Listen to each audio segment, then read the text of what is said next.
আল্লাহু আল্লাহু আল্লাহু আল্লাহ।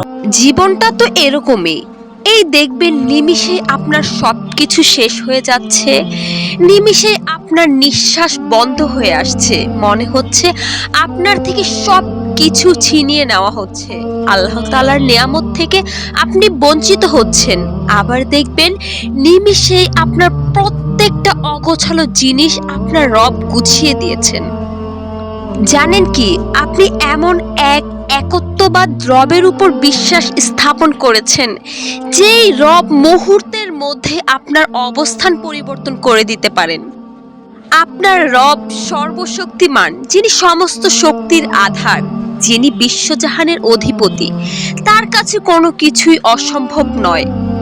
একজন মা যেভাবে একটা সন্তানকে জন্ম দিয়ে তার প্রত্যেকটা ভালো মন্দের উপর অটল থাকে, তার প্রত্যেকটা চাওয়া পাওয়ার প্রতি কর্তব্য পরায়ণ থাকেন, সেখানে আপনার রব আপনাকে সৃষ্টি করেছেন, অনেক বেশি ভালোবেসে আপনার রব আপনাকে সৃষ্টি করেছেন। সেই রব কিভাবে আপনার কষ্ট দেখবেন, কিভাবেই বা সহ্য করবেন কষ্টে ঝরে পড়া আপনার অশ্রুগুলো, যে কষ্টগুলো বরাবরই প্রত্যক্ষদর্শী একমাত্র আপনার রব।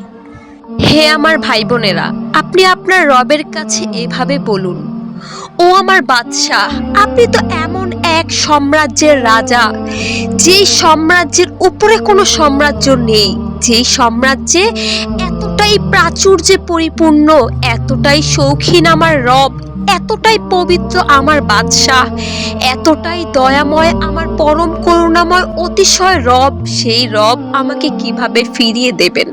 কোনো কিছুর তো অভাব নেই, তবে বাদশাহ আমার কাছে কোনো কিছুই নেই আপনি ছাড়া। আমি যে বড়ই অসহায়, আমার এই অসহায়ত্বের প্রকাশ একমাত্র আমি আপনার কাছেই করছি।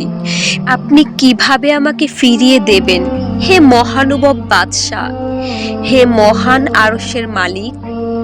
জানেন কি, প্রতি বৃহস্পতিবার এবং সোমবার জান্নাতের দরজাগুলো খুলে দেওয়া হয়। অতএব আপনারা সেই 2 দিন বরাবরই আপনার রবের কাছে প্রার্থনা করে যাবেন, দেখবেন আপনার রব কখনোই আপনাকে ফিরিয়ে দেবেন না। দোয়া কবুলের পূর্ব শর্ত হচ্ছে দোয়ার আগে এবং পরে আমাদের প্রিয় নবীর উপর দুরূদ পাঠ করা। জানেন, আমাদের নবী করিম সাল্লাল্লাহু আলাইহি ওয়াসাল্লাম বলেছেন, শুক্রবারে এমন একটি সময় রয়েছে যেই সময়ে কারো দোয়াই আমার রব ফিরিয়ে দেন না। হে আমার উম্মতরা, তোমরা সেই সময়টাকে তালাশ করো, আসরের পর থেকে মাগরিবের নামাজের আগ পর্যন্ত। আপনি কি মনে করেন আমার নূরের নবী, প্রিয় নবীর মুখ নিঃসৃত কোনো কথা মিথ্যে প্রমাণিত হবে? কখনোই না। জেনে রাখেন, আমার রব কাউকে দিতে কখনোই কৃপণতা করেন না, আপনাকে দিতেও আমার রব কখনোই কৃপণতা দেখাবেন না। আপনি যা চেয়েছেন তার দ্বিগুণ করে আমার রব আপনাকে প্রতিদানের বৃষ্টিতে ভেজাবেন ইনশাআল্লাহ। আজকে পবিত্র জুম্মা, এই জুম্মার মহামূল্যবান মাহেন্দ্র ক্ষণটাকে যারা কাজে লাগিয়েছেন, যারা আমার নূরের নবী, প্রিয় নবী আল্লাহ তাআলার হাবিবের উপর দুরূদ পাঠ করেছেন, তাদের কতিপয় নামগুলো আমি উল্লেখ করছি।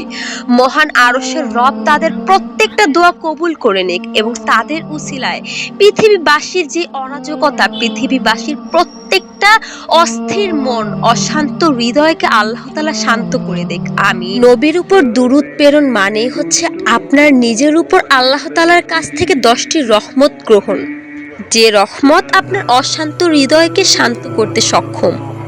হে আরশের মালিক, আপনি আমার ভাই বোনদের প্রত্যেকটা অন্তরের ইচ্ছা, সদিচ্ছা সবকিছু পূরণ করে নিন। আপনার হাবিবের দুরূদের উসিলায় আমাদের হাত খালি হাতে আপনি ফিরিয়ে দেবেন না। আপনার তো কোনো কিছুর অভাব নেই, তবে আমরা যে অসহায় বান্দারা একত্রে আপনার কাছে 2টি হাত তুলেছি, আমাদের হাতগুলো আপনার নেয়ামতে পরিপূর্ণ করে দিন। হে আমার ভাই বোনেরা, জানি ধৈর্য অত্যন্ত কষ্টের, তবে ধৈর্যের প্রতিদান যে অতিশয় সুমিষ্ট। সময় হোক, আপনিও বুঝবেন।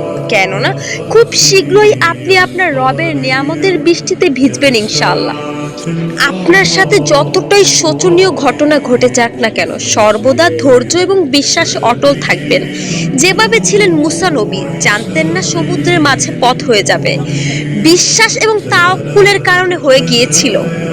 বিশ্বাস, ধৈর্য এবং তাওয়াক্কুলের বুনিয়াদে আপনার কাছেও আপনার হারানো জিনিসটা আল্লাহ তাআলা ঠিক ওইভাবে ফিরিয়ে দিতে সক্ষম, যেভাবে ইয়াকুব নবীর কাছে ইউসুফ নবীকে আল্লাহ তাআলা ফিরিয়ে দিয়েছিলেন। সুতরাং ধৈর্য হারা হওয়া যাবে না।